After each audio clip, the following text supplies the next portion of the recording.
All right. All right. I want to welcome everybody to today's edition of Noisy Reality. We're going to be talking with Professor Emeritus Eric Nellis, who is a Professor Emeritus of the University of New Brunswick in Canada. I know, And British Columbia. pardon me, British Columbia. And we're going to be talking to him about a book that he did called The Long Road to Change, which is a sort of longue durée, as they say, look at the American Revolution. Uh, and we're very happy to have him here. And thank you so much, Professor Nels, for joining us today. Thank you. Now, first of all, I just want you to sort of lay out for us your take on what is the social structure in the colonies at the time of the onset of the revolution. What are the distinctions between the North, the middle colonies, the southern colonies, and how does that factor into understanding what the events are that we're trying to understand today? Thank you. Well, briefly, the sections that exist in the United States today were created on the ground in the 17th century. And so what follows from that is the demarcation north and south, which was there not only at the time of the revolution, but was there 50 years or 75 years after. I'd say by 1700, you have sections. You have sections, and within sections, you have detailed sorts of examples of that. The difference between Virginia and North Carolina, and between North and South Carolina. These localisms, in a way, at the colonial or provincial level, are there from the start. And I think that the geographical expansion of the United States had to accommodate that.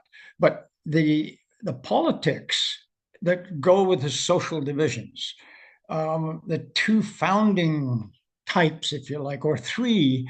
It's a bit of a sort of but it's a convention to divide colonial America into North, Middle, and South.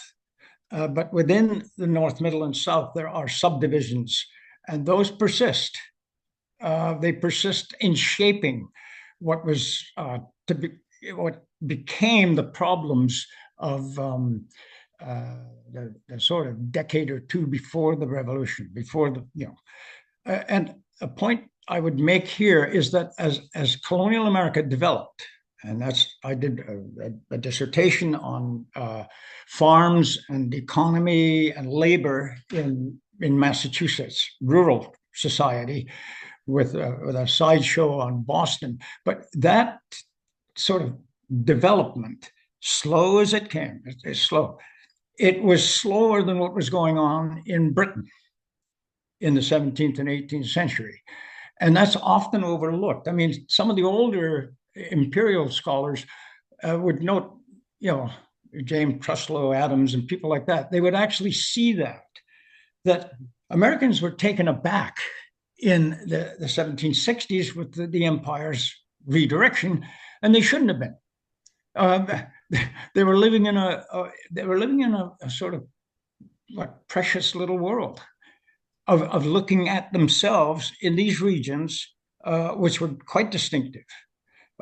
There's a wonderful example of a traveler leaving Pennsylvania in 1750, okay, and crossing into Virginia and wondering where the hell he was. That's how sectional colonial America was. Now, what inspired a sort of collective pulling together, if you like, between Congregationalist New England and Anglican plantation-oriented South Carolina, what pulled them together were politics. The politics that they developed locally that had nothing to do with each other in any sense. The only thing they had in common was Great Britain as a protector and as a trade partner and as a provider of values, okay, political values. These colonial assemblies were shaped roughly, according to what was understood to be the British system. So when the British changed courses, especially after 1763, there's that wonderful notion of William Pitt, who won the 7 Years' War for Britain with deficit spending, by buying off the Prussians in Europe and the natives in America, and winning the war again. That's an enormous global event. The Treaty of Paris in 1763. Everything starts there in the shaping of the United States. And so what happened there was the British said, okay, the rest of the continent's open. And then King George and his parliament said, no, it's not. We don't want you. We don't want you.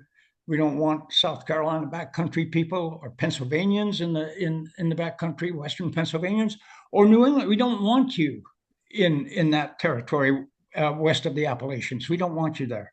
In fact, any of you that have been there, the old Ohio Company of the 1740s that George Washington, in fact, was connected with, they'd just sent people into that French territory, which helped start the French and Indian War. So those people, you're ordered back to where you came from.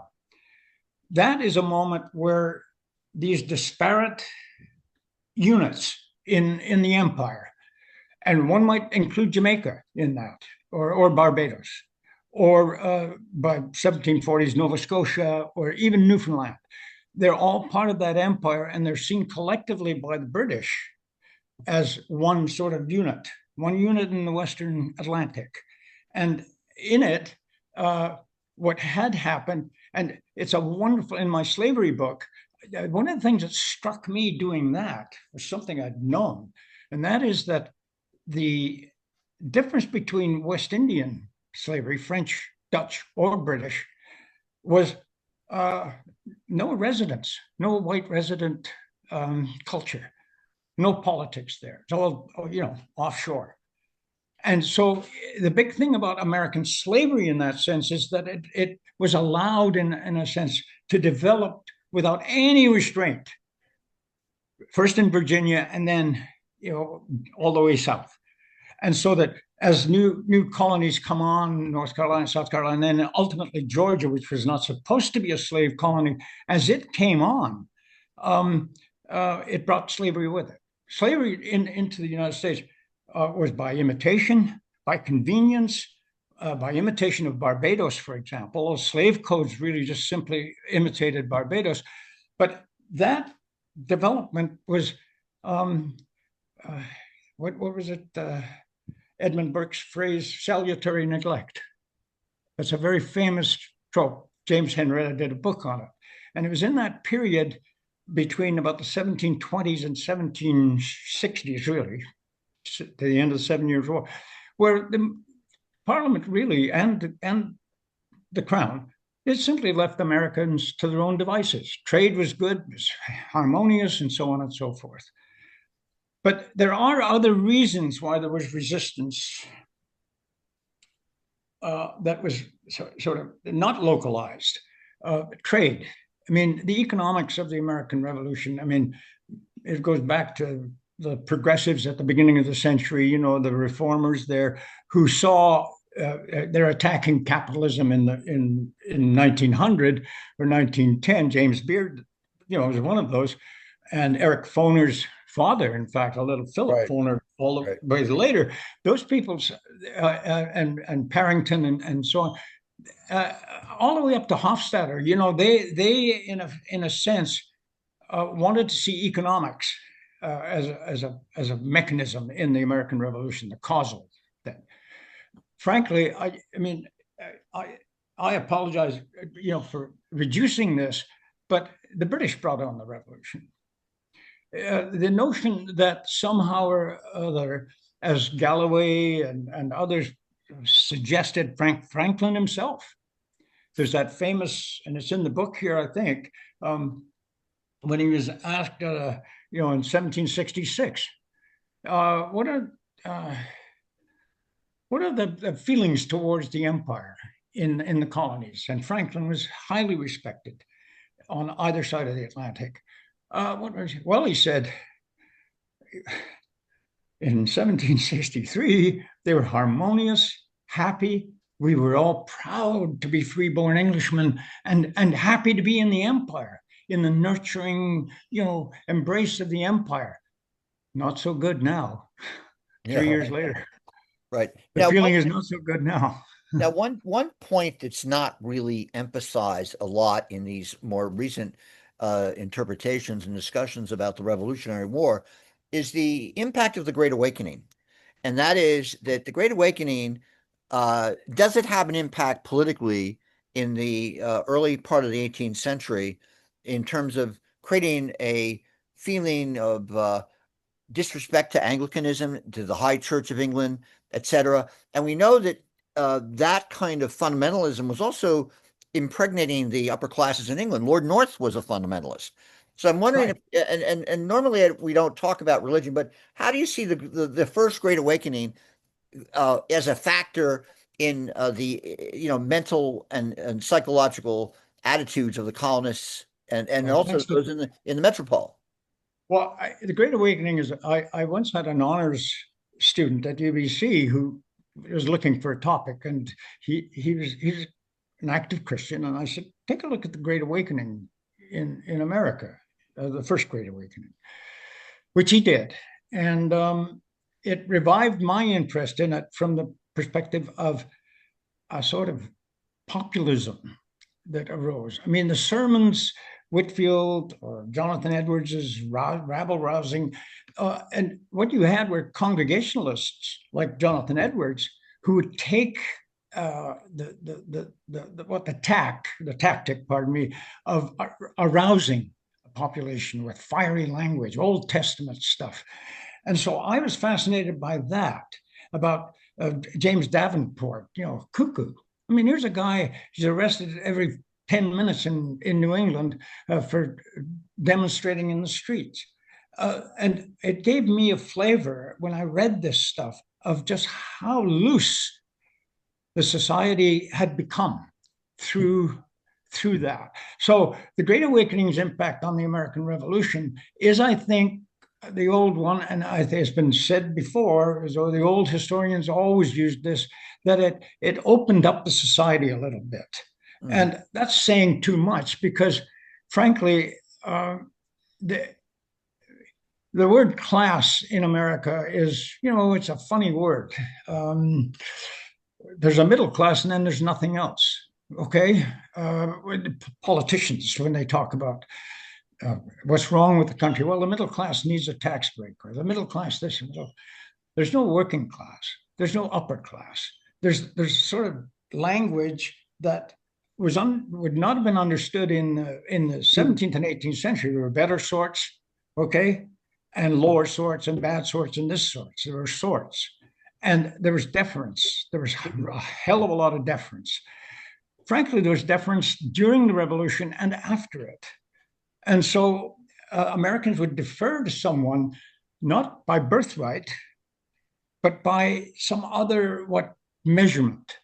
And I think the Great Awakening, in a way, broke down, as you say, the Congregational Church, the Anglican Church. Everybody should read Woodmason's accounts of trying to a missionary, okay, in the in Carolina, in South Carolina backcountry, trying to convert people in 1750, 1760, just before the revolution. He's trying to convert people away from Presbyterianism and the horrors of the awakening. These people have been damaged by the awakening. So the reaction to the Great Awakening is not political, it's religious. And I think the First Amendment of the United States really should be just understood for what it was. It was a given. It was a given. It applied to Christians, to be sure.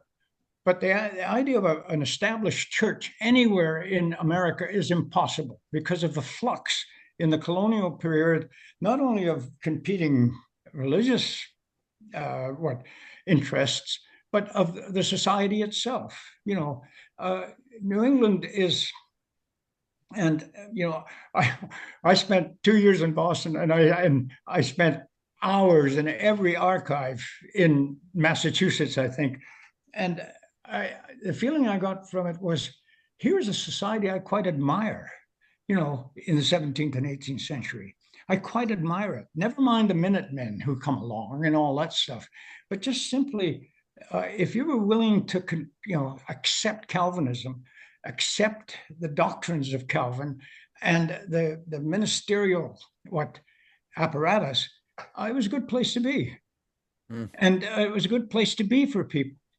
And the only way you can compare that in the regional sense is that the best poor man's country would be Pennsylvania because of, redemptionism and the way the land was distributed, unlike Massachusetts. But when you get to the South, you're dealing with you don't have a culture so much, but you have a sort of an odd form of aristocracy and a feudalism in a sense in the 17th and 18th century. Don't forget that, or I'm sorry, but slavery did not take root in Virginia until around 1700. You can't start with this the 1607 project. Well, that's good, but that's symbolism. But you don't get slaves replacing white indentured servants until 1700. And then you get a racist kind of subculture that begins to form around the holdings. We're talking about plantations that are not really plantations by Brazilian or West Indian. These are small operations. Even Carter and Jefferson later on, with all their holdings, they never did have huge throngs of slaves on a property at any time. Their properties were separated and disparate, so they would control counties here and there. King Carter is a wonderful example of that, in Georgia. And so the point about what I see as dominant at Great Awakening, for example, is that it shattered the Anglican Church in the South, for sure. But what did it replace it with? Baptists. And depending on your predilections, are Baptists better than Anglicans?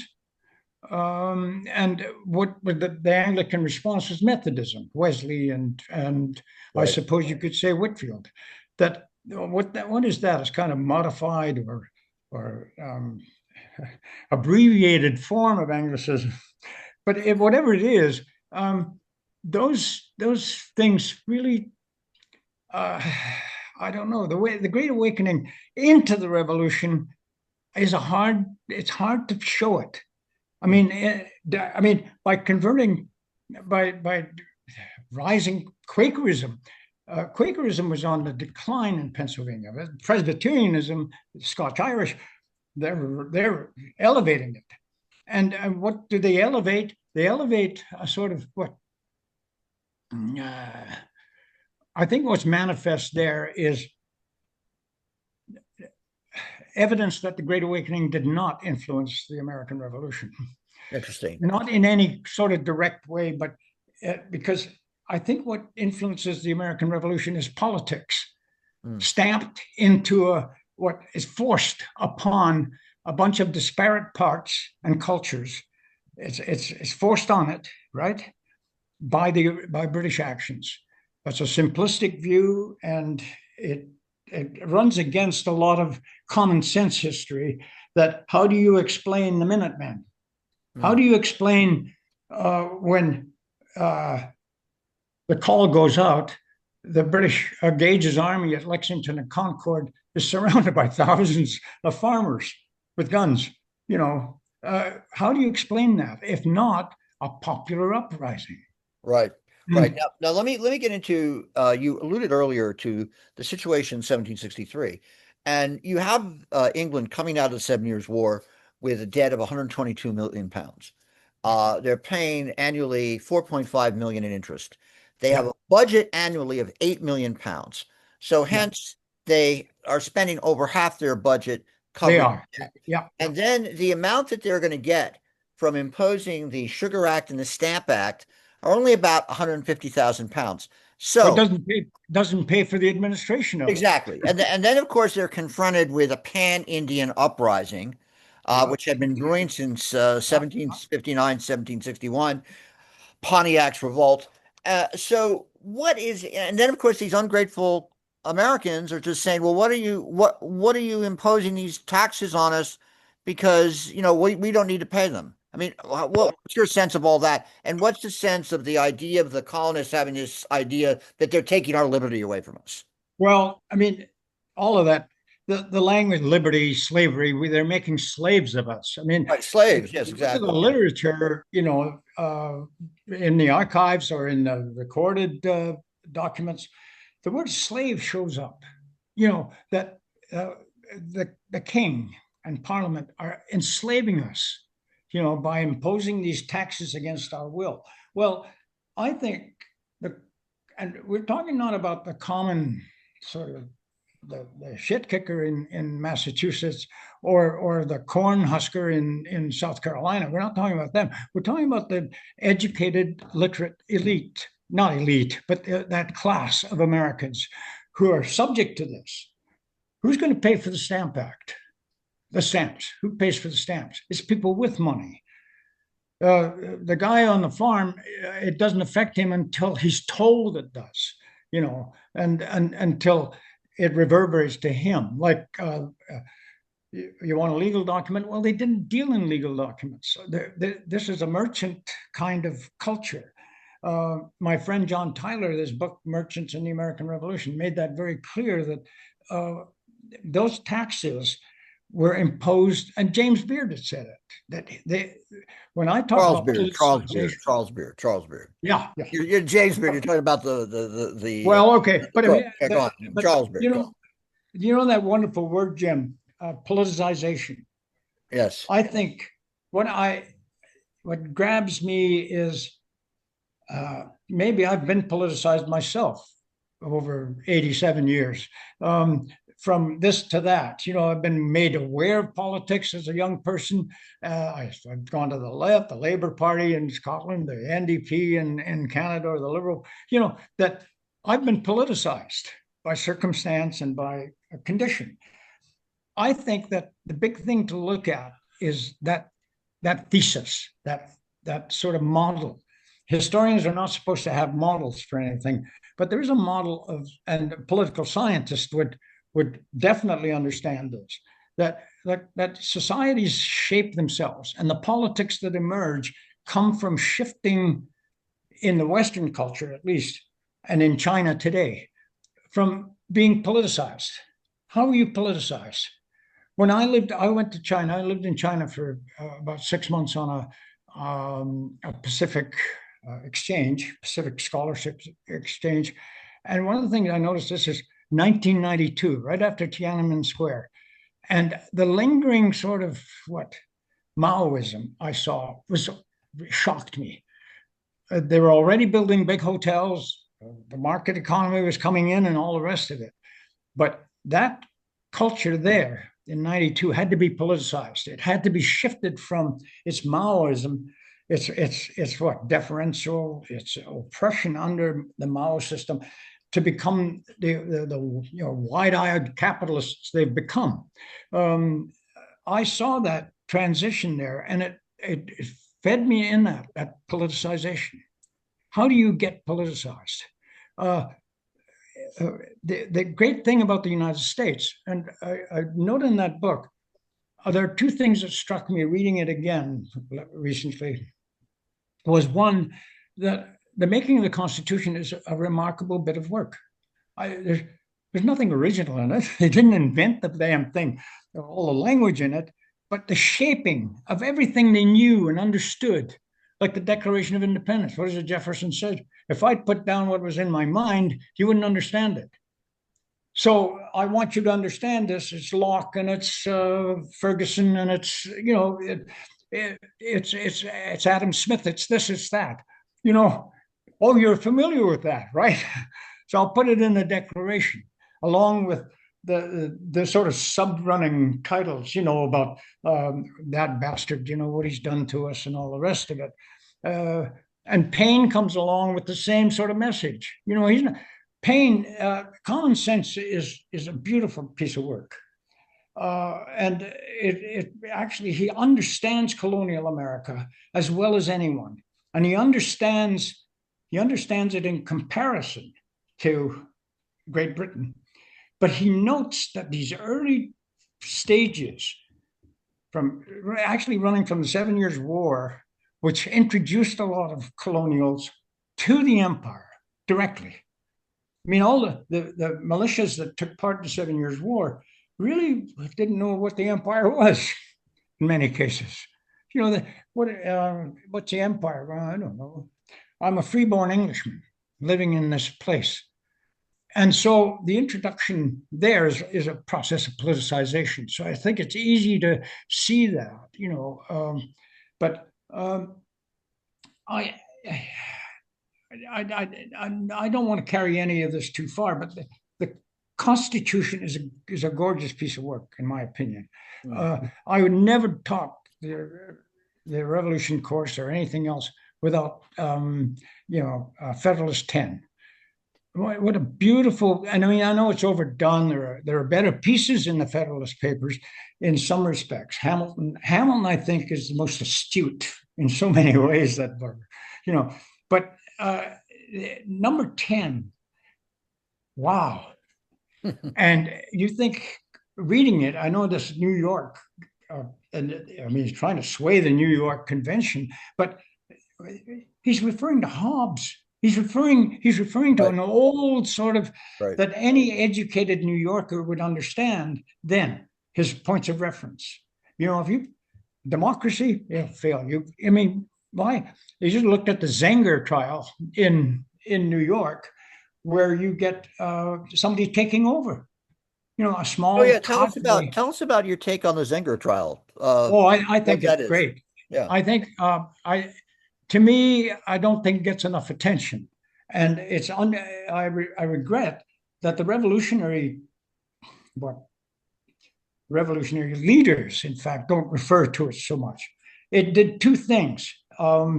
It showed that you could, in fact, slander someone, or not slander. You could criticize someone of supposedly immunity, like a royal official or anybody else. You could actually talk down about them. You could talk them, and you could insult them. You could, which they did. Cosby's little regime went nuts with its appointments and all the rest of it. Madison, I would say that Madison doesn't mention it, but I read it in there. And the other thing that comes out of Zenger is the idea of an opposition. I mean, it was forming in the British culture. Opposition everywhere in Europe was simply pitchforks and tambourines.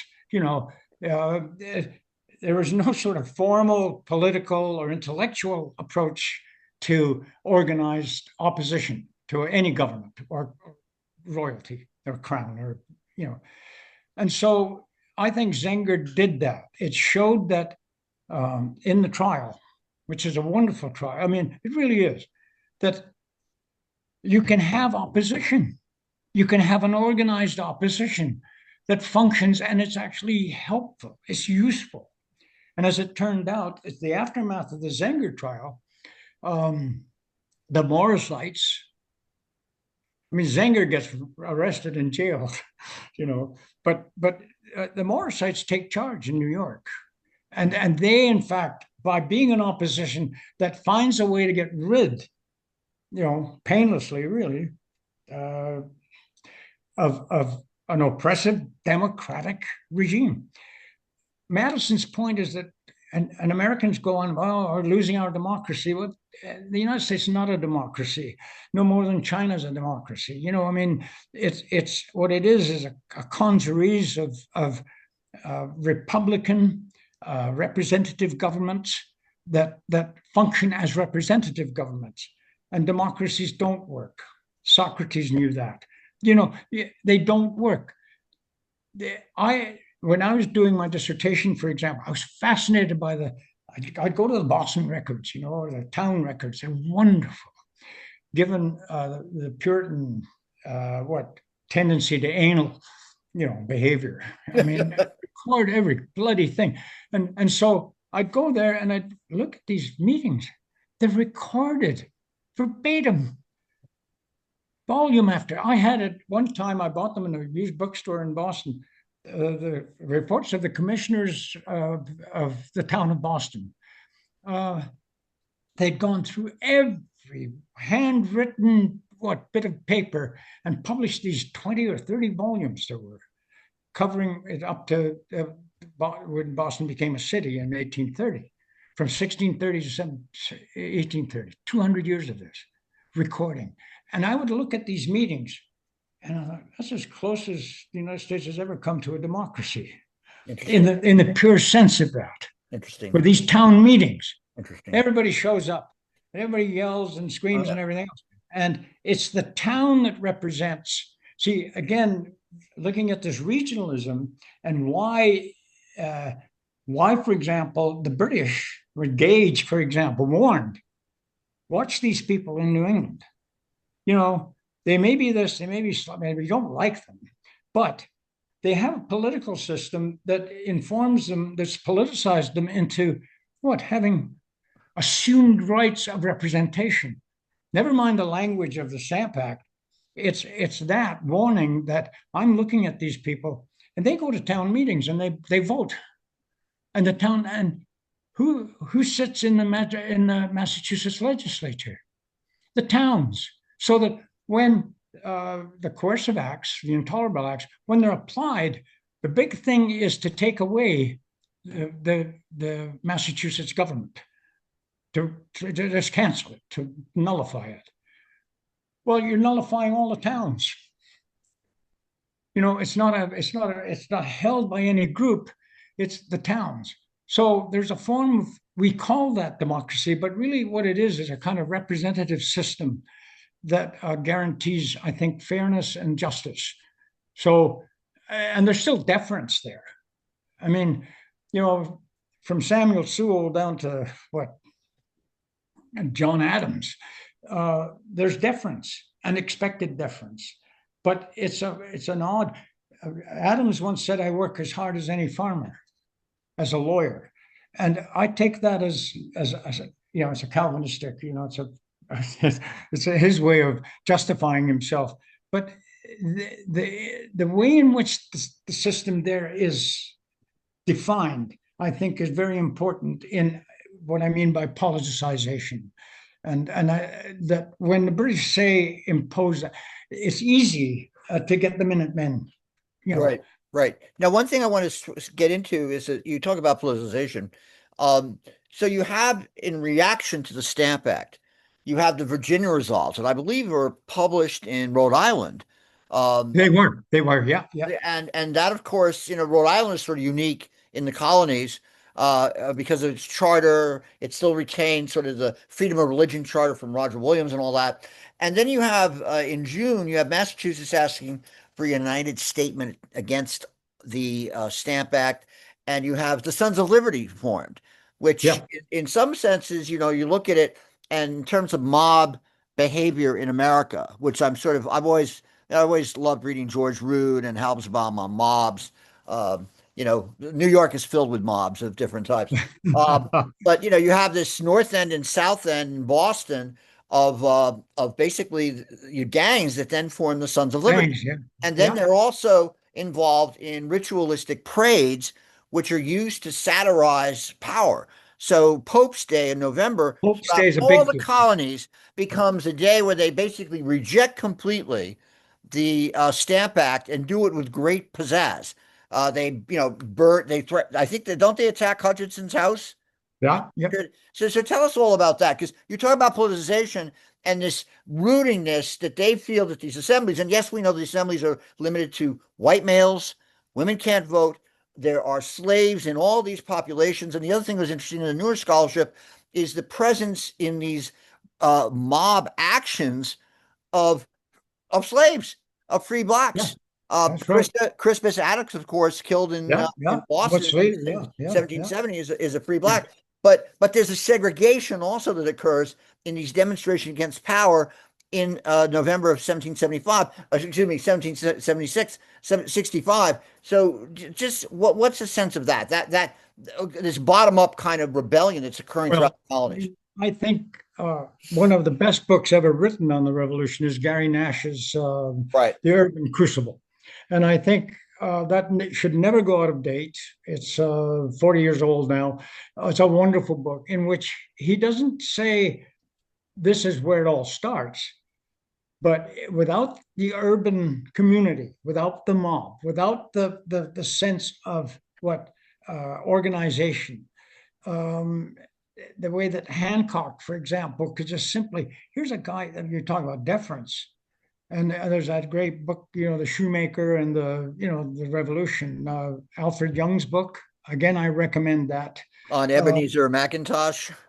yeah, there's Ebenezer Mac. Yeah, but Young's character, George 12 Trees Hughes, um, the interesting thing about that, just to shift your point a bit, is that when the Tea Party gets named Tea Party, it's not called a Tea Party till later, right? And then why is it called a Tea Party? Well, it's because we're fashioning a sort of retrospective nationalism here, or we're really inventing a national sort of credo. They take Hughes, he's an old man, he lives to be about 90, and they parade him on July the 4th all over the place, okay, as a survivor of the revolution, a guy who was at the Boston Tea Party. And he was a friend of Hancock. You see, he actually visited Hancock. And Young's wonderful reconstruction of this is good. But Young's point is that the middle class, if that's what we want, but that class, the political class, really exploited the ordinary man's part in the revolution. And that to me, all the way to Jackson, well, it was in Jacksonian era when this happened. I think that's quite interesting, but it doesn't tell me much about politicization in the larger sense, which I think is something that has to be both promoted and then experienced. So when I think America becomes more what, and I don't know what the word is here, but when it becomes a little more sort of fairness, it's not egalitarian, but a sense of egalitarianism, I think, emerges from that. And it's with land, and it goes with land. So the oppressed New Englander or New Yorker who's running out of land, possible inheritance or anything else, the possibility of him getting land, oh, suddenly there's Ohio, with the Northwest ordinances. That sort of taking an experience of not deference necessarily, but certainly not open. The ambition then of the Ohio farmer becomes very, very, I think, political. I Yeah. think that's a form of politicization. Right. And these people, wherever they're from, Yeah.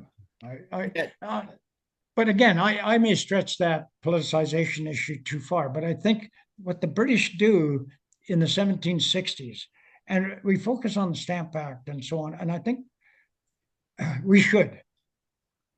Edmund Morgan's book, on the Stamp Act Right. crisis, Right.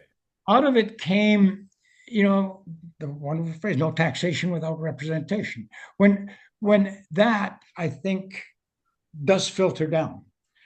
So I think people at every level, except the vast majority of slaves, and maybe even there are still indentured servants in some parts of the South. I'm not sure it affects them, but it affects people in the North, in Pennsylvania, in New York, in New England, that they have in fact rights defined in this way. So again, it's finding evidence of that. That's why I like the Hughes business of being paraded as a symbol.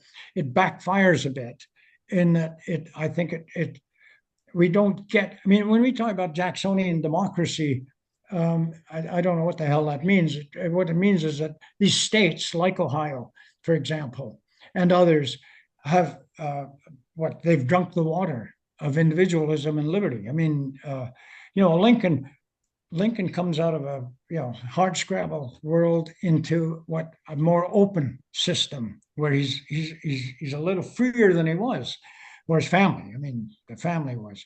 Um, and what's that wonderful trope? Lincoln was born in a log cabin that he built himself. Right. I mean, that's a political sort of message somewhere along the line, you know. Right. Right. And Right. anyway, Uh, off the all topic right. No, there. no, no, no, no. It's just fine. Now you have then this you have Pitt come back in, and Pitt the elder is sort of along with Edmund Burke is sort of amenable. He's against. It's actually a minority when you look at the Parliament. It's a minority of opinion that's fighting against these ideas. That George III I can see is a very strong participant in all this because he is in favor of stamping the authority of the king on the colonies. And then you have the Townsend duties in 1767, and responses to that with Dickinson's famous essay of Notes to a Farmer, Samuel Right? Adams. Yeah, yeah. And then I get a big kick out of Lord Hillsborough because I didn't realize in 1768 that they used to paint on people's. They called it Hillsborough paint, which was a Hillsborough mixture paint. of urine and feces, which Yeah, yeah. the mobs would use to sort of demonstrate. And here's where Hillsborough's urging Gage to use troops and the landing of regiments in Boston. So, what is it? How do you see all that starting to happen? Well, I mean, there's again, it goes back to Parliament, and they're sitting in Parliament, and what they're saying is these ungrateful bastards, Stamp Act. Wow, it's unconscionable. It's treasonable, really. Some of the language that comes out of it. But then the Townsend Acts are sort of it's appeasement. Oh, we're not going to do that. We're just going to go back to the old system. We'll tax you for things that come on shore and all this stuff, which ultimately leads, of course, to the stupid tea issue. The British never learn. They don't learn. They don't take that language seriously. How it filters down, though, is a good point. I mean, where does that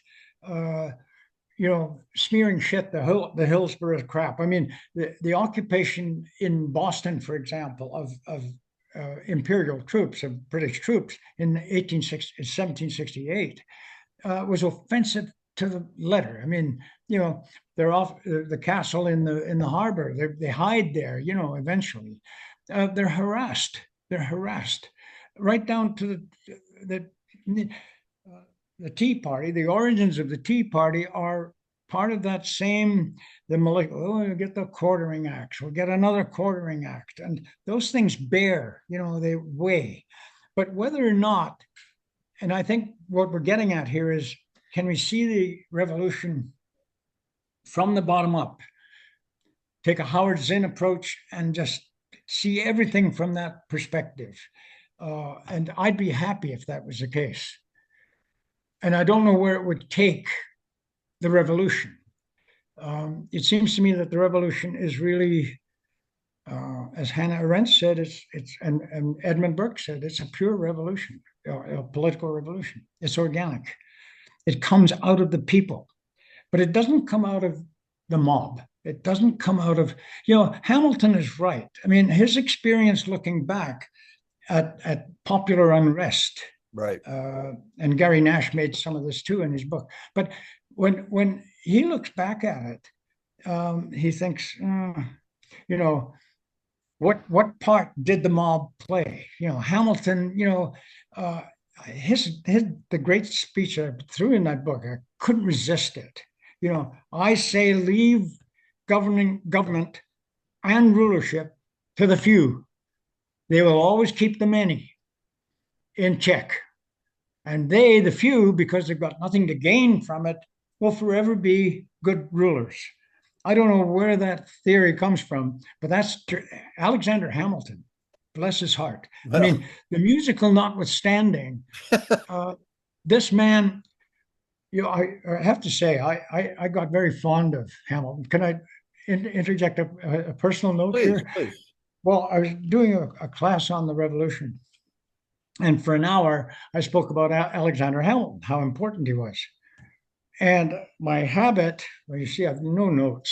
I would lecture without notes. I'd cue myself on the blackboard and carry on. And I went on about Hamilton, Hamilton, Hamilton, all the way to Burke, to his death. And then I went on about how his notion of growth over time became the more sustainable American credo in terms of economic development rather than growth over space. Okay. That sort of theory. And I was going on about that.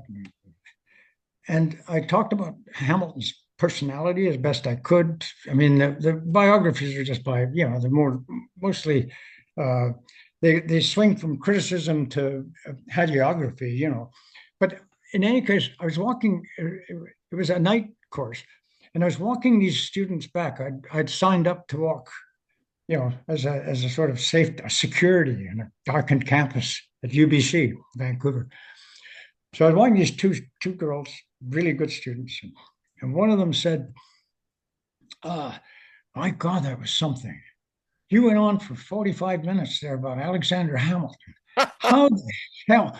How the hell did you? How do you know all that?" And I said very casually, you know, "Oh, I just made it up." Yeah. You know, the, the chair of the department called me the next day. This student said you're making up your lectures. So we had a big talk about that. But Right. again, a lot of it is made up. A Mm. lot of it is made up. It's. I mean, you go from the hagiography of Parson Weems, Mason Weems, to what we get nowadays, finding fault with Washington. Right. What the hell is that? I mean, what's wrong with George Washington? Oh, he was a dull son of a bitch. I mean, that you what? Who are these people? Right. But back to the point about the the populace. The population. Its part, as Howard Zinn said, turn the whole thing on its head and just look at it from this perspective. And I like that approach. I mean, it's radical, and for me, I liked it. I love it. It suits my predilections, but it ignores what the revolution really was. It was guided, shaped, and so on. And I read it not so much at the Declaration of Independence, but in the Constitution. I read it there, and I read it in the Federalist Papers. That there's where that's the design, if you like, of the United States takes place. But it's based on what I saw in colonial America. Yeah.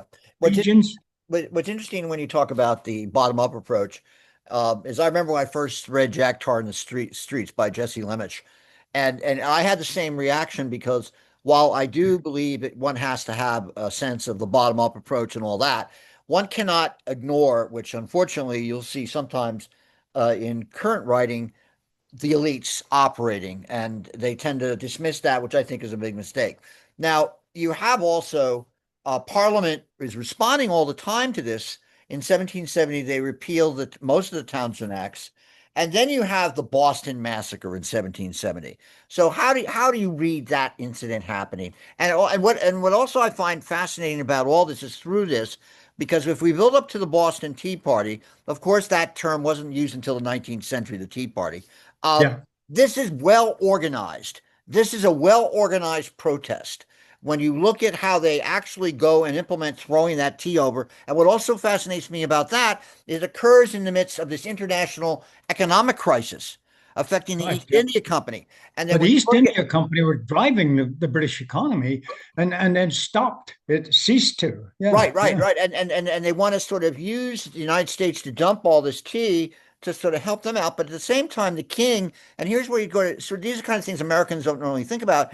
this is at a time when George III is thinking about war in Poland, because this is the time when Poland is gobbled up and they're worried about Right. having to intervene in the Baltic to fight Yeah. against the Russians. So just explain that whole tapestry that surrounds the event of the Boston Massacre. Well, I take it from the ground up. What you have is a quartering act, and you Tell the have people, tell us what that is. What's the Quartering Act? the quartering act is Parliament's what authority imposed on the colonies everywhere, mostly in the port cities, to allow for the quartering of British troops in their midst. And this had evolved through the through the Stamp Act crisis beyond. So by the early 70s, they were into the third or fourth quartering act. They would renew it and renew it. So the quartering act put a lot of British troops, you regulars, experienced veterans in Boston and New York, especially. And most of these guys, they're unemployed. They're sitting around all day with nothing to do. So they take jobs. A lot of them worked. Boston had rope works. Okay, they were massive. There was one industrial enterprise that Boston mastered. Was the rope works, and where they make ropes for sail ships. And the British troops occasionally a private, even up to sergeant, they would find a job there and get paid. And that was going on all the time. And what there was a sort of gradual conflict between port workers and ordinary workers, mostly unskilled in Boston, and the imposition of British military getting jobs. Now, I don't know the details. I mean, I know I could find out, I could go to the Boston records and find out why it was that British soldiers were given jobs in the rope works that, aggravated the situation of their presence by, were they denying jobs to locals? I don't think so. Or were they? And if so, what kind of a system is that? Well, they would fight. And this is where Sam Adams becomes everybody's favorite. This guy's a tavern brawler. I mean, he's the real deal when it comes to street politics. And he knows what he's doing better than anyone. And he's agitating. I mean, don't forget, it's his pamphlet, The Horrid Massacre in Boston. I mean, that inspires quite a lot of support or anti-British sentiment. Right. And Paul Revere. Paul Revere's Revere. Well, yeah. Paul Revere, yeah, Paul Revere Prince. Yeah. So that's a bit of statutory information, if you like. But the scuffles they were having were constant. Apparently, they were happening all the time. And this is an accident. Oh, they're abusing the soldiers. They're doing this. They're arguing in the streets. Call out a group, a squad. Really, is all it was. A squad of infantrymen. Called them out from the garrison, armed, bayonets, fixed bayonets, and get them to shoot in the air and clear up this melee. Of course, they fire and somebody gets killed and all the rest of it. Now, the upshot of that is that I don't know how I would interpret it. I'd like to hear a good interpretation of it. Why John Adams, for example, volunteers to defend the British.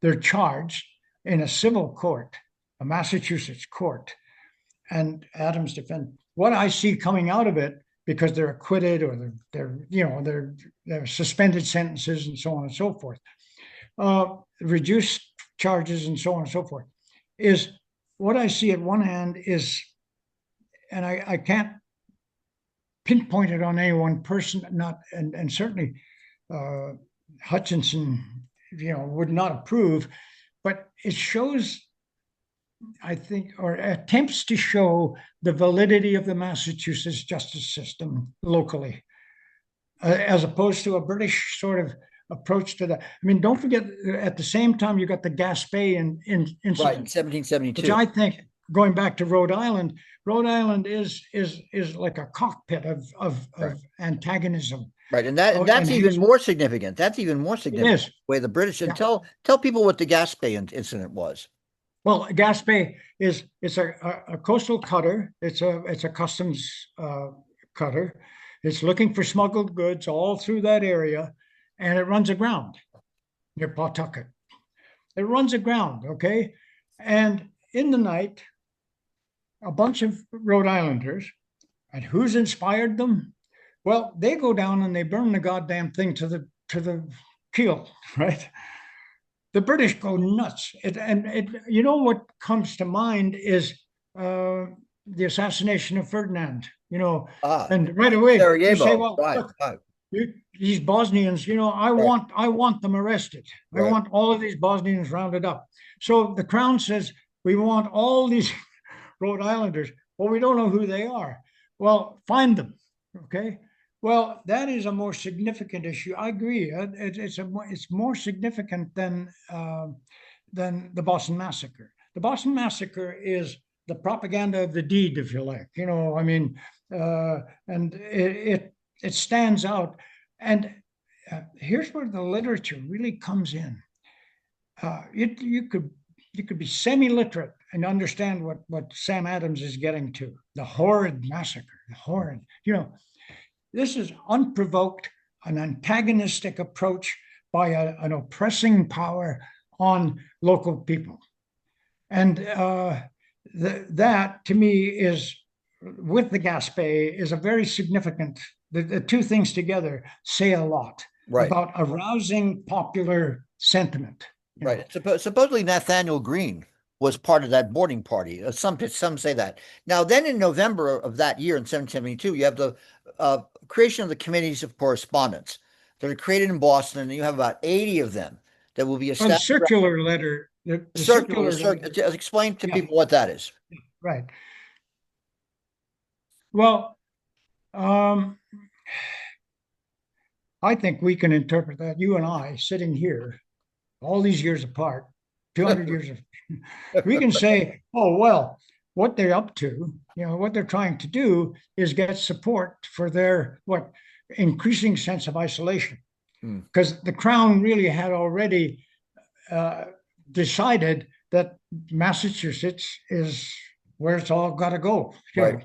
And so that's a good point to bring up, the corresponding committees or the circular letter itself in its statements, that here they're doing this to us, they'll do it to you, I mean, which is true of so much.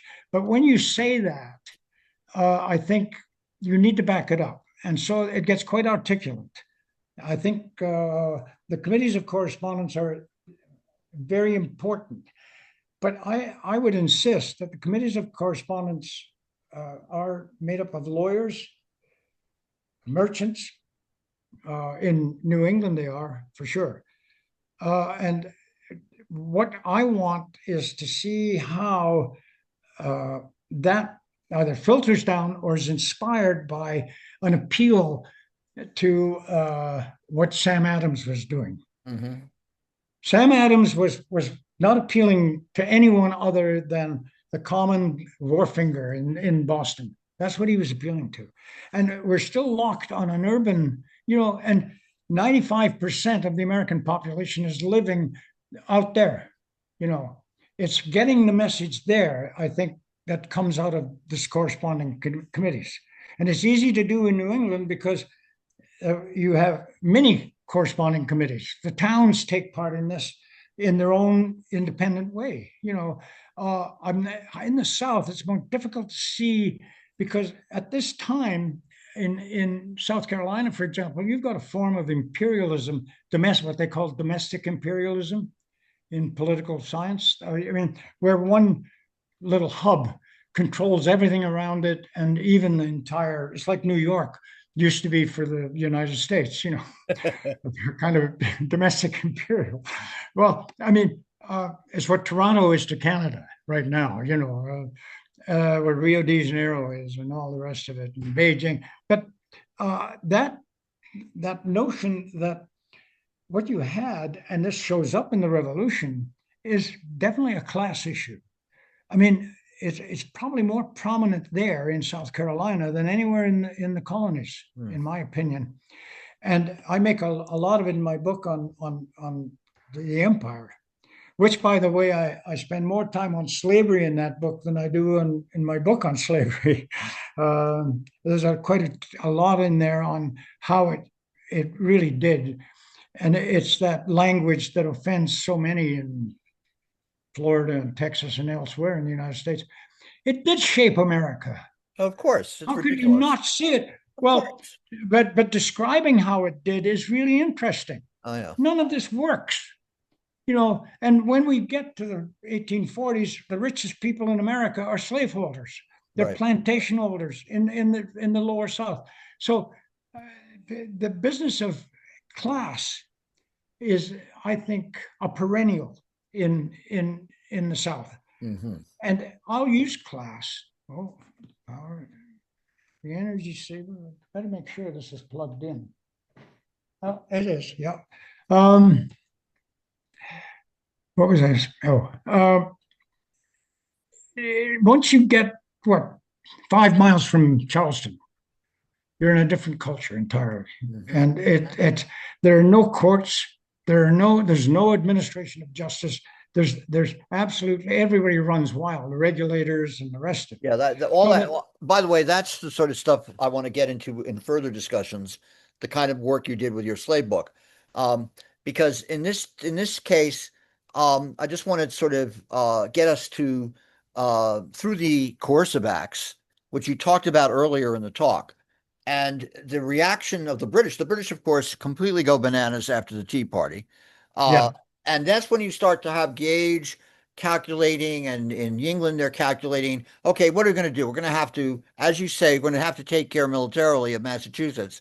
And Gage asked for 20,000 troops. They're not going to send him 20,000 troops. They reinforce them.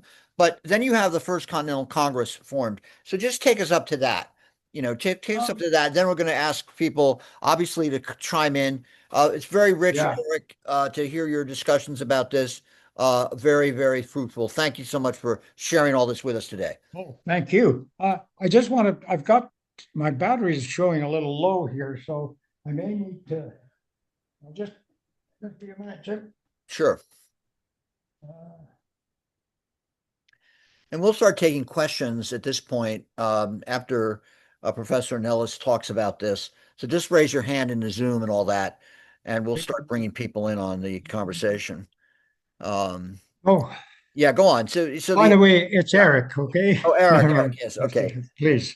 Um, uh, uh, So the coercive acts, the intolerable acts, all that, and how that. that's exasperation and arrogance. And again, I'm reminded that George III was coached by Lord Bute, and Oh yeah. he's you know there's That's a whole other subject I want to get into further down the line. What goes on with Lord Bute? Lord Bute's his tutor. well, he was his tutor, But that's a whole other story to go. yeah, it is something else. Yeah. But anyway, I think to get to the course, that's just sheer. I think Burke puts it very well in his lectures on the revolution. What happened was that Parliament really didn't understand what it was doing, and I think we have to look at the parliamentarians. We have to look at the yeah. It says the energy saver is on, Vicky. I'm sorry, Jim. That we're having Don't worry about it. We've got these modern fangled instruments to Oh, deal with. I don't.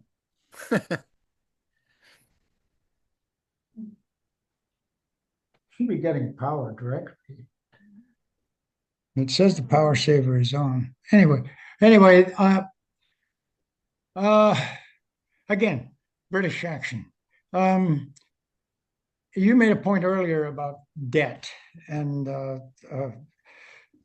British debt, and British debt is a constant through all of this. And I don't want to bring this into it, but we need to look closely at uh, Britain in the world, not the American colonies, but in the world. And it there is a tendency here, until it gets violent, for the British to think this is a sort of an administrative issue. They have no respect for either the pamphleteers or for the public itself. The 7 Years' War had, in fact, influenced the British way more than it had the Americans. They had no respect. I mean, whether they invented it or not, they got inappropriate support from the colonies and so on and so forth. So there's a sort of hostility towards the colonies in Parliament, and Parliament's paying the bills. And so anything that sort of affects that will redound to what the budget. Mm. And I mean, it's not economic determinism in a sense, but it is, in fact, a sort of an idea that you can handle this. Gage himself is a wonderful example of that. Even though he understood where he was and disdained of his orders, he still thought of it as a police action. Mm. So the British are still treating this. And so we know, and the reaction right away should have told the British that the coercive acts in sequence, but especially the justice part that takes the courts away and the legislature, you can close the port of Boston, they'll get around that. You know, you can quarter act, you have another quartering act, all the rest of it. But the shutting down the government, that goes way beyond anything the Stamp Act imagined, way beyond it. So the British were getting harder in their approach to this dissent. And the term rebellion is the word that's cropping up. Are these people in rebellion, and are they, and can we deal with it, and so on?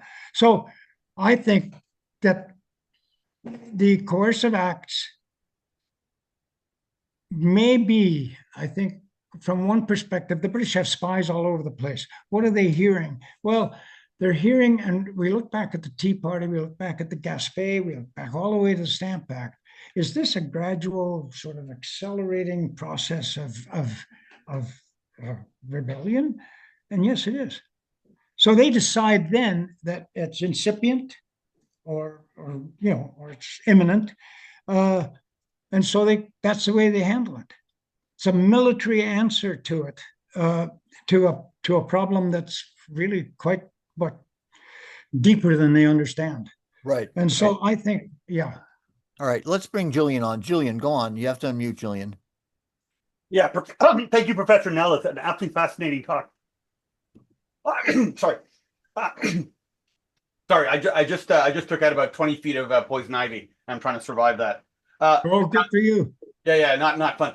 Obviously, in political science, we're interested in many of the same things. You know, what causes people to organize, to revolt. In political science, we have, I mean, I'm not even sure if it's historical, probably an ahistorical theory called fragment theory, where the type of government you have in South America, the US, Canada, Australia, whatever, it's a snapshot at the time of independence. And so that, you know, you tend to have that intellectual debate carried on from the time of independence. Now, in political science, you know, you can do individual surveys. You can do what the historian does, which is look at letters.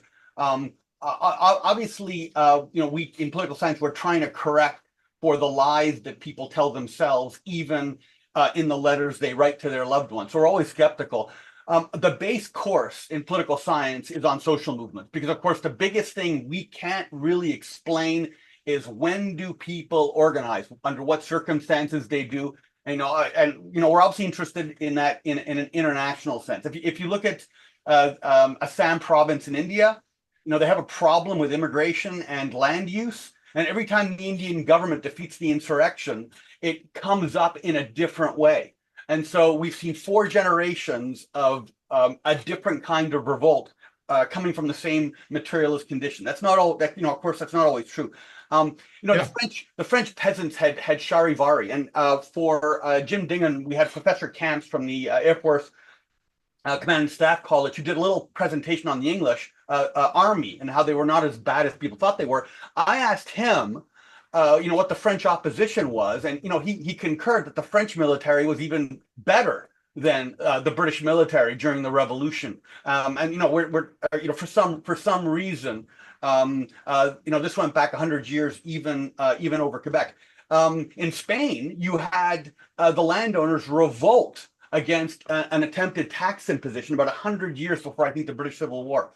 So my point and my question is, I understand as historians, you go very deep and you try to make a causal link between these personalities, their opinions, how they spread these ideas, the social conditions that cause them to be picked up. Yeah. The political scientists were interested, of course, in transnational variation. And for us, the American Revolution it basically looks unique. I mean, where else in the world do you have I guess, a European descended population fighting against the metropole when both sides are, have a very high level of productivity relative to the rest of the planet. So this is a point. This is my last point in my question. This is something I bring up all the time. I don't think Jim is convinced or amused by it, but I'll say it. For me, the American Revolution looks like the British Civil War. I mean, the British Civil War started on the Scottish-English hymn book being combined, which is relatively, I guess, this shouldn't cause a civil war. It was extending a 1% tax to pay for the Navy on inland counties, which is not a big deal. And the king had a parliament. He shut it down. No one complained. 15 years later, holds another election. I think like 20% of the people that got elected in the first one show up to the second one. All the language we see, the extreme escalation, the violence, the pamphleteering looks identical to the American Revolution. Can you comment on the intellectual history? I mean, were the Americans simply playing through this, I guess, a predetermined narrative that had already been practiced by the English people about 150 years or 125 years earlier? I would say no. That the parallels are there. I mean, you could look at civil wars. There's two civil wars going on in America. There's one internal, loyalists against patriots, backcountry people against tidewater planters, etc. The British enlisting patriot regiments and so on and so forth. I think that if there are parallels, it's in the sort of intellectual teaching to American leadership. They understand English history better than anyone, better than the English do in many cases, because they're steeped in it. But is the parallel? Is it there? I don't know. It's a difficult one. It is a civil war in that sense, strictly speaking. And again, in political science, you have models to deal with that. And I can't find a model that would fit the historical development of the American Revolution that is like the English Revolution. I mean, the origins of it, I think, are deeper in America. I think the origins are they're sociological in a way that you can't compare. But I think too, it's a useful thing. It's if you put all the revolutions in the world together, how do you compare one with the other? Yes, you have a British population. The older approach to this was that, they are British, but over time, I remember somebody doing a content analysis and saying the number of times the word American shows up increases as you go through the 18th century up to the Revolution. So is there a self-conscious sort of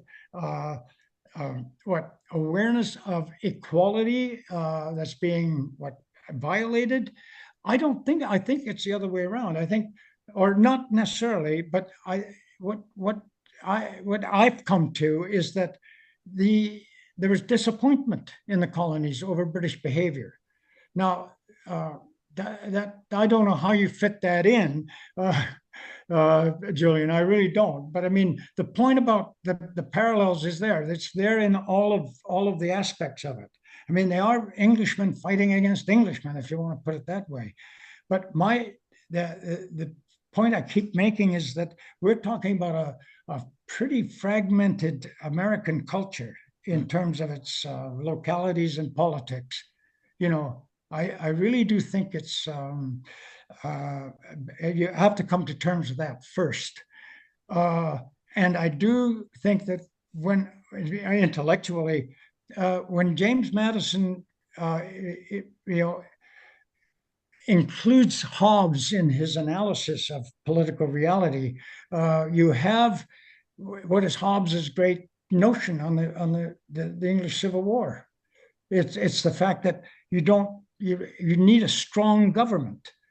And to go back to Jim's point, well, that's what Lord Bute taught George III.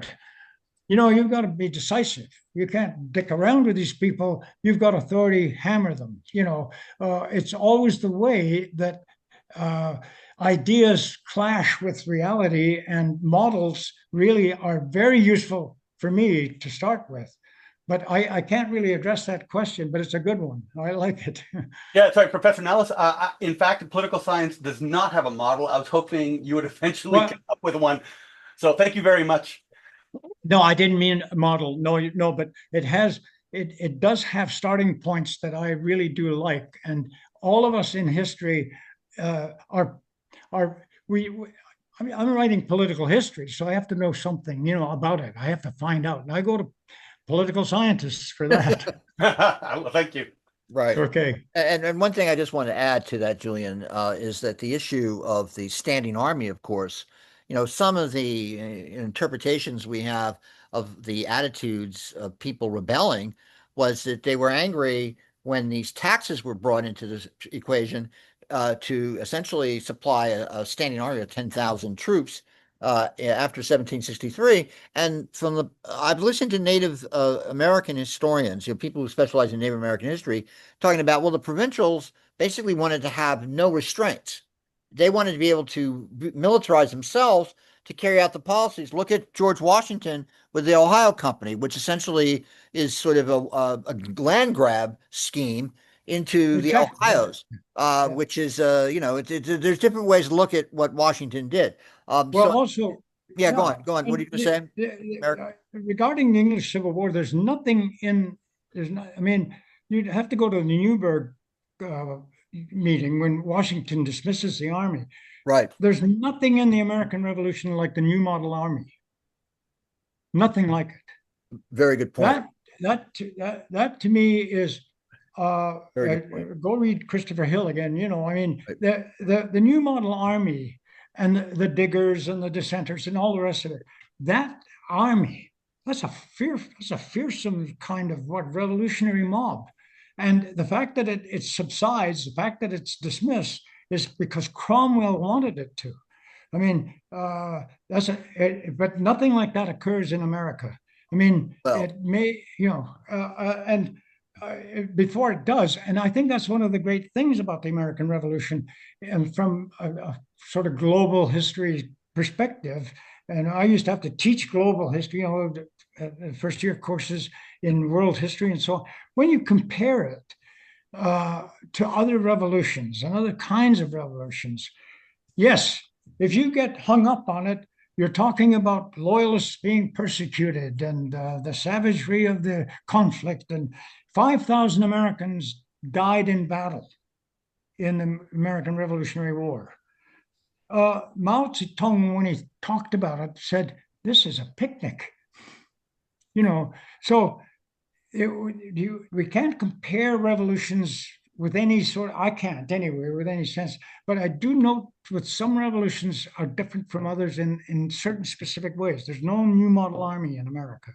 Right. And very good point. And just to add to what you're saying about the issue of dismissing the army, is that it's going to be interesting to see how we're going to be experiencing some sort of hagiographic look at the United States, which is why I'm doing this, because I really want to get into the reality of what happened. You look at what they did to veterans at the dissolution of the Continental Army. Those guys were just sent off into the hinterlands, Well, and it's they were put off terrible. with promises of Yeah, purchasing, of getting land in the Ohio Valley, which they had to sell those land purchases because yeah, they couldn't get jobs. Anyway, yeah. Michael, go on, Michael. You have to unmute, Mike.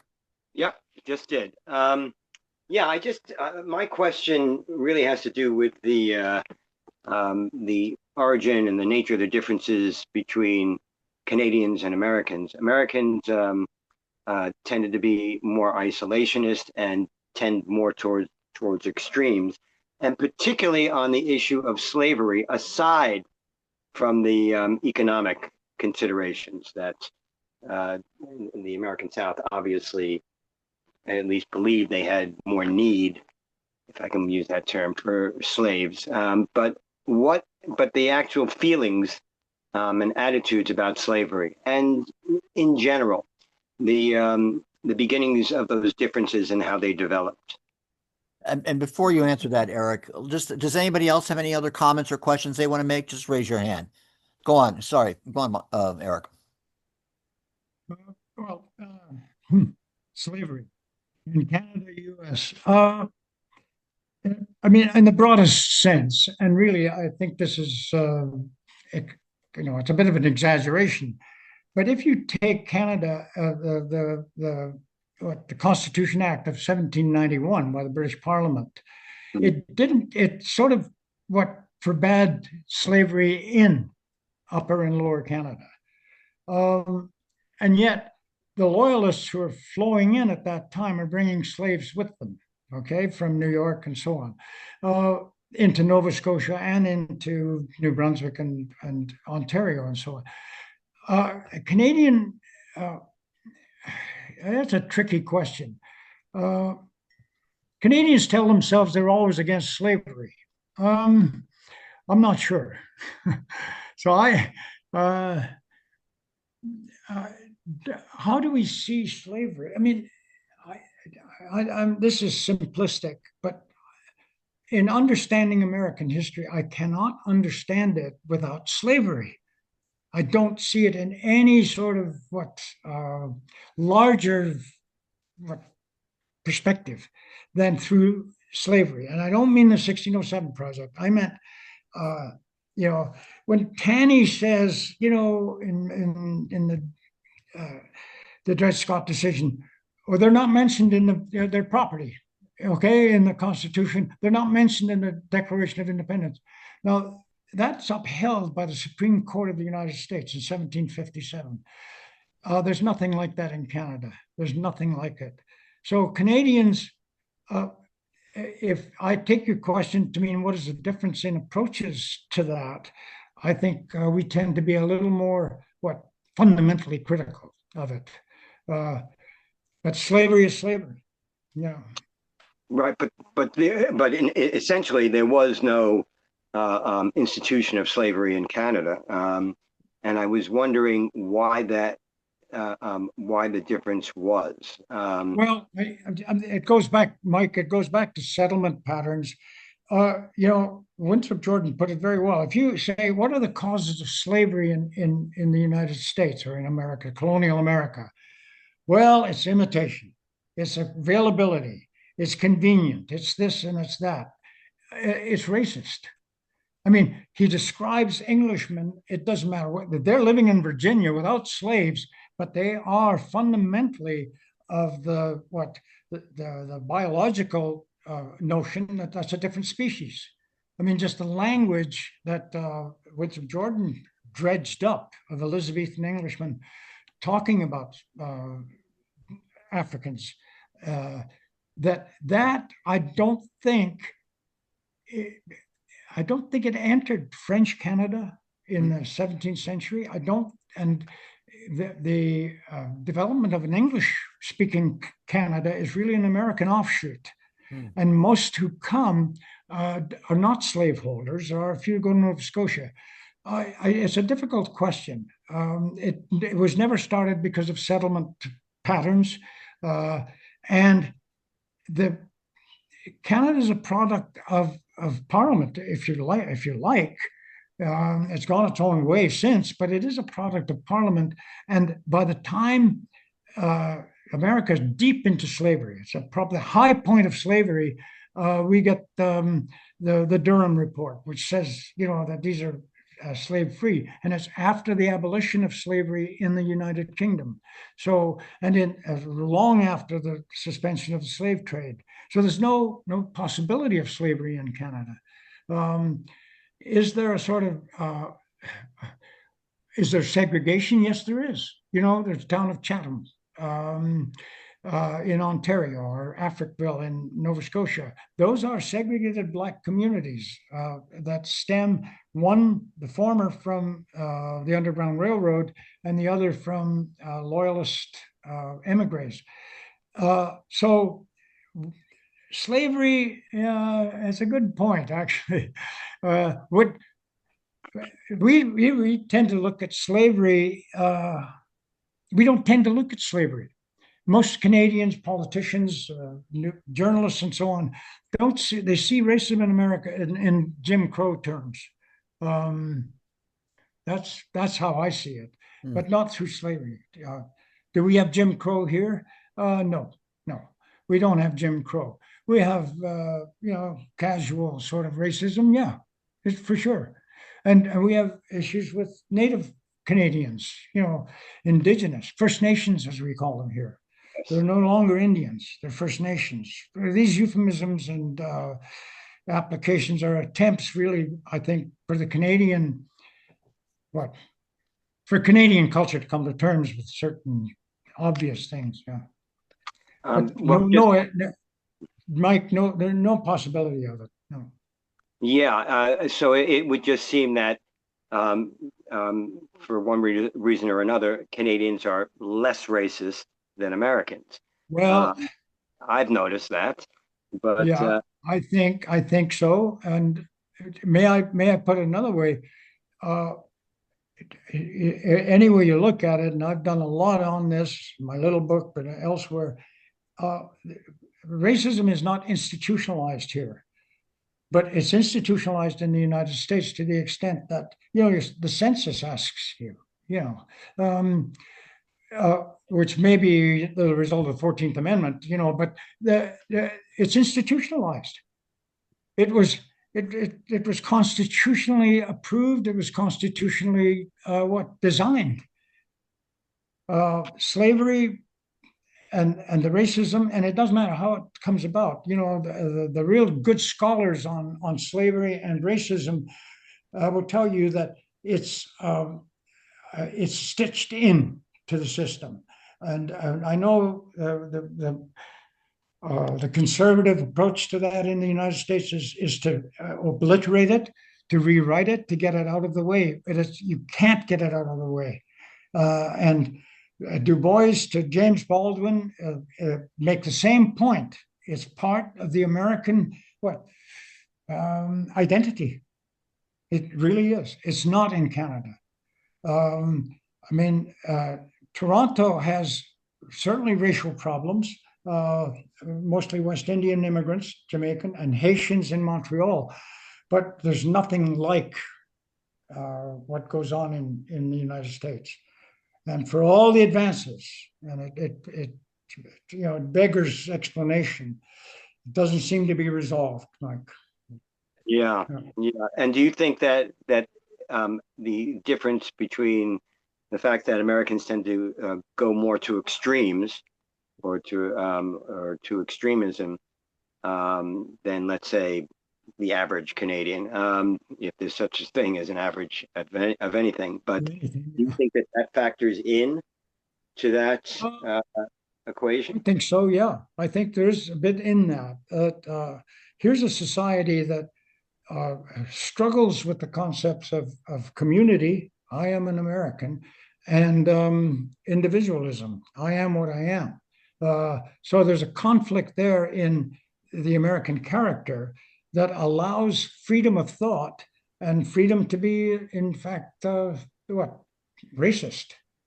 And if you're polite, you don't admit to it, but it's there. It is there.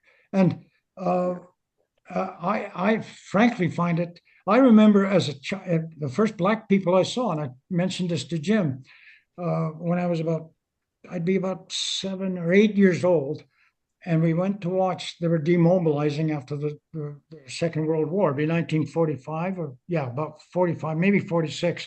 And the first black people I ever saw was a sort of company of black American infantrymen coming out of the railway station in Edinburgh, separated from the whites. And I thought, wow, they're beautiful people. So I don't know whether you learn to be racist or how that comes about, but I thought they were beautiful at the time. Those black American soldiers, yeah. All right. Well, thank you, Michael. Alex. Yeah. Yeah. One of the others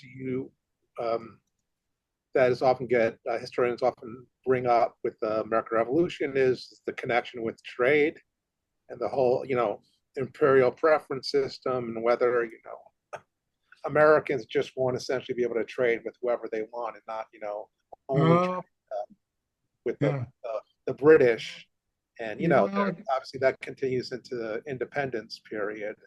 And of course, you already talked about the Gaspee. I mean, that's targeting, an anti-smuggling. And of course, again, I think I forget, I think it's the Brown family. Yeah, the Brown family, which founded Brown University, were major, they funded basically smuggling. That they had, they bought ships that were bringing stuff in illegally to the colonies. Well, they were part of the Gaspee incident.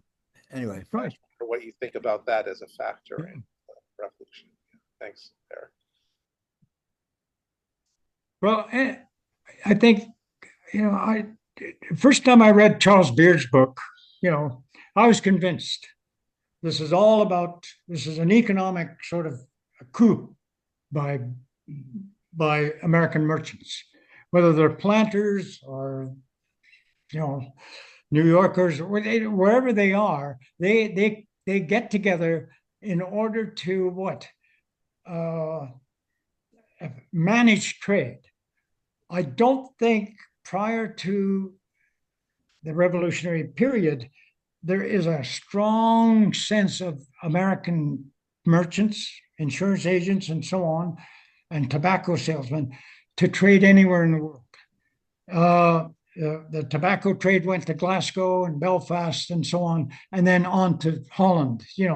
I think most merchants were happy with that. So, as I said earlier, when you get this series of acts, they hurt merchants first. I mean, the tea issue is a perfect example. You take the middleman out of it, okay, and sell direct to the community. And the middleman is John Hancock. The middleman is the merchant. And I would recommend John Tyler's book, The Merchants in the American. He did this prosopography. He went through all these guys and so on. They were all revolutionaries. So, prima facie, there's a case, for a merchant uprising, wanting to trade with everyone else. And note the difficulties, and I think these people understood that. If you take it up right up to the War of 1812, what's the biggest problem in American history after the Revolution? 30 years later, okay? They're being there's neocolonialism. They're being hampered by the French and the English or the Spanish or the Dutch because they're inadequate, they're impotent. Americans cannot trade with anywhere as long as those powers say no, you won't do it. So I didn't find anything in I didn't look very closely at merchants' records or merchants' notebooks. I was mostly concerned with farmers, but I think, your point's a good one. Did they want? They don't now. Americans don't want to trade with anyone unless it's, in a very narrow sense of it. But then, I don't know, the circumstances are a lot different. And the revolution, I think, caused American merchants more trouble than they got than the benefits they got from it in the shorter term. It was a problem for them. So they, in a way, may have wanted independence, but ironically, they didn't get what they wanted. So, and that's because of military and diplomatic issues. Yeah. All right. Well, thank you, Alex. Mark, go on, Mark. Thank you, Eric. My question Thanks, Mark. has to do with the Canadians. You had mentioned that the British looked upon their colonies on the East Coast as kind of one unit and didn't really appreciate any differences between them. Yet we talk about the 13 colonies, not the 15 colonies, including Upper and Lower Canada. So why is it, or what are the variables that explain why the 13 colonies eventually revolted and Upper and Lower Canada did not? Well, for a start, Upper and Lower Canada are post-revolutionary inventions. You would have the only Canadian, what is now Canadian enterprise before the Revolution is Nova Scotia, 1748. I think your point leads to a really big issue, and that is, I think I counted 26 or 25. Now I'd have to go back to that. 25 colonies, individual colonies in the Western Atlantic, British colonies, and only 13 seceded, right? Right. And we've been discussing why they did and all the rest of it. One of the reasons they did is that the people in the 13 colonies, the people who ran them, were resident there. The reason Jamaica didn't join is that it was run by parliamentarians. Jamaica was 80% black, with a transient sort of administrative unit that was non-governmental. There is no way in which these, from Newfoundland to Trinidad, Tobago, there's no way in which any of those colonies would join the revolution. They were protected by Britain. They were nurtured by it. Everything they had went to Britain with profit. The 13 colonies, on the other hand, each individual, and they're different. South Carolina's politics are different from Connecticut's, but they all shared one thing, and that was making their own laws, especially when it came to taxation. That's a big thing, and that's why I think there's no way in which any Canadian, Quebec would be the example, and of course, the Quebec Act of 1774 guaranteed French language and the Catholic Church. You want to piss off the rest of colonial America, that's one way to do it, to forbid settlement beyond the Appalachians and then give that territory to the Quebecers. Well, okay, so is it a matter of the fact that, or is it a matter that the 13 colonies were economically more developed than the other colonies? Yes. Okay, so that's kind of what it boils down to. Internally they were, and I think socially they were. Yeah. And I also had learned, or I was told that another variable is that Upper and Lower Canada, the governors were ex-Royal Navy guys whose pension came from London, and they weren't exactly going to bite the hand that fed them. Is that also true? Yeah. That's okay, right. well, that makes sense then. Thank you. So there's a lot of military sort of administration in Canada all the way through to really to the end of the 19th century. I mean, the governors general were usually sort of military oriented, and there were British troops in Canada beyond 1867, and not long, but after that. There were British garrisons in Canada right up to Confederation. All right. Well, and want to add, and we'll end it with Roger. Many years ago, an old friend of mine, Marcus Riddicker, was sitting there helping and someone who was presenting a dissertation at Yale. And the dissertation at Yale was basically about how intertwined Connecticut's economy was with sustaining the slave entrepôts of Jamaica and Barbados, and it was really an eye opener. And so Redeker would be good at that. yeah, Marcus was very good at that. And Yeah. and this was somebody who was getting it was basically a defense app. The guy had already got his doctorate. He's giving his presentation. But what I was struck with is when we look at 1763, Jamaica and Barbados are far more valuable to the king than and the economy in England than the colonies are. The colonies essentially are in part serving the slavery in the West Indies. But anyway, Roger, you have the last question. Go on, Can you Roger. hear me? Can you hear We me? got you. We got you, Roger. Go on. Okay. Thank you, Professor, for a very interesting discussion.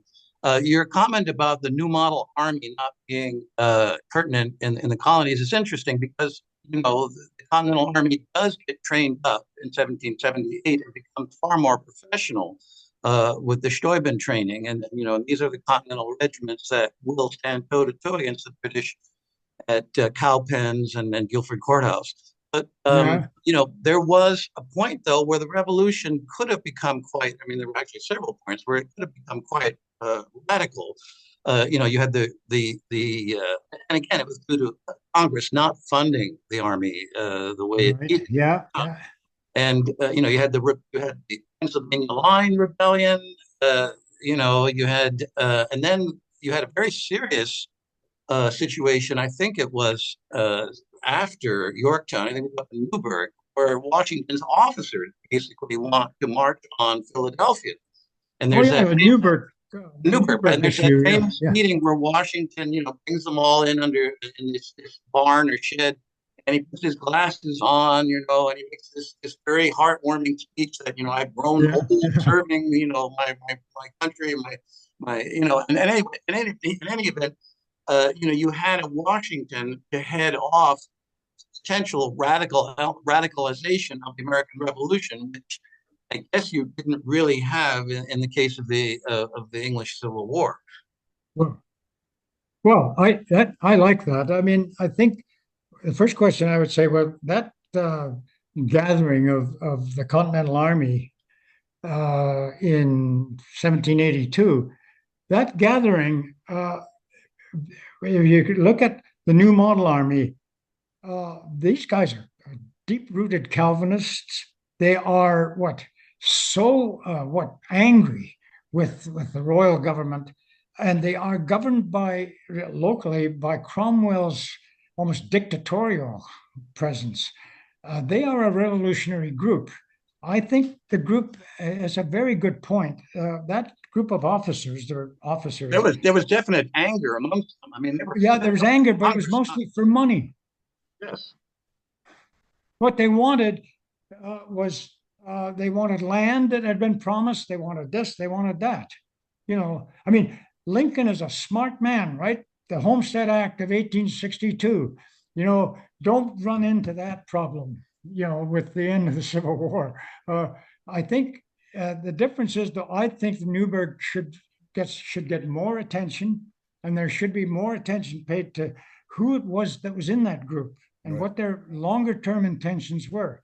I say it was just money and rewards, but I could be wrong. Well, I do think, though, it was a pivotal, it could have potentially made the revolution radicalized. Well, I think if Washington hadn't put a cap on it, I think. Yeah, I think, and I wonder, that's one of those what ifs, isn't it? It's a good point. Would it have spread if they'd stayed in their arms and possibly spread that message of when are we going to get our pensions, and when are we going to get this, when are we going to get that? That might have gone farther. That's true.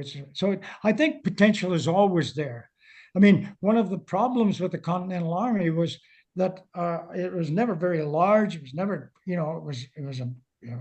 was a problem from the start. But John Adams and others said, okay, let's not make this permanent. So the idea of a permanent military force in American politics is, What were you going to say? Anyway, all right. Well, listen, Eric, thank you so much for your generous time. You really were terrific. All of us enjoyed it tremendously. And thank you so much. Jen, I enjoyed, I mean, it's just a pleasure to go through this. I mean, don't forget, I'm retired for the 14th time. And so, and up until a few years ago, I met twice a year with my colleagues at the University of Washington and Puget Sound. And there is an organization that I helped start with Richard Johnson called Northwest Early Americanists. Oh, Yeah, and it includes British Columbia and so on. And this is the first time I've been able to talk to anyone about all this since then. And those were like nourishment to me, those meetings. We'd have seminars twice a year in Seattle. And I enjoy that. I'm now on Vancouver Island. It's a ferry ride and all the rest of it. And I'm getting old too, you know. And my yeah, wife we're all needs- getting old, but anyway. You're not. Jim, you look as fresh as ever.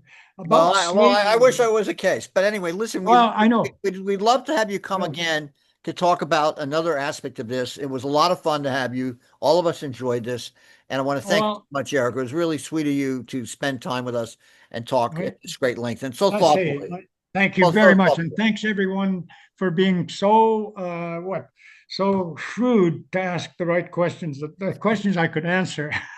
Right. Okay. All the best, Jim. Thank All you right. very much, Professor Nellis. All the All right. best, everybody. We Sure. look forward to talking to you again. Thank Bye. you. Well, thank you.